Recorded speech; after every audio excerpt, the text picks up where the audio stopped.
Thank you for visiting our channel. Please like, share and subscribe for more exciting food videos.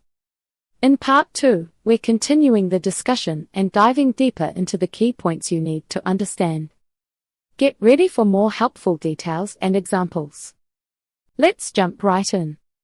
The ancient tradition of Odisha's Spongy Rasgulla. While the Bengali version traveled the globe, the Odisha tradition remained deeply rooted in local ritual.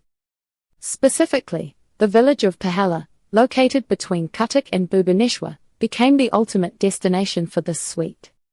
Legend says that Lord Jagannath offered these sweets to goddess Lakshmi to appease her. Because of this religious link, the preparation remains traditional. The Pahala style is incredibly tender and literally dissolves on the tongue. It lacks the chewy resistance of the Kolkata variety. If you ever visit the temples in Odisha, you'll see large earthen pots filled with these soft, cream-colored rounds, served warm and fresh to pilgrims and travelers alike.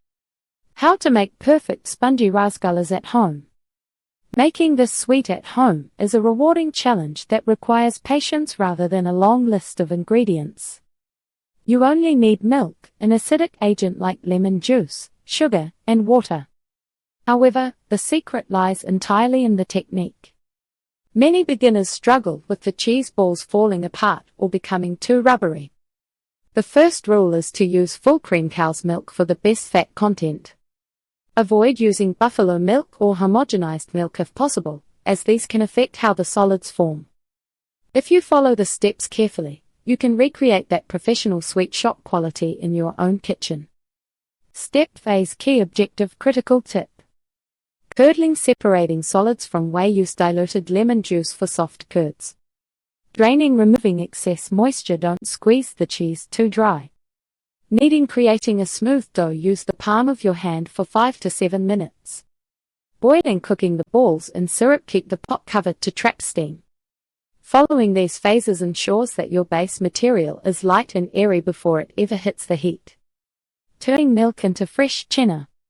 First, bring your milk to a boil and then turn off the heat. Let it cool for just a minute before adding your acidic agent. If you add lemon juice to boiling hot milk, the resulting cheese will be tough. Slowly pour in the juice and stir gently until the green whey separates from the white solids. Once it curdles, strain the mixture through a thin muslin cloth. Rinse the cheese under cold water to remove the sour taste of the lemon.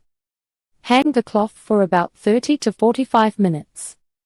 You want the cheese to be moist but not dripping. If it's too dry, the balls will crack. If it's too wet, they will lose their shape during cooking. Thank you for watching. Please remember to like, share and subscribe.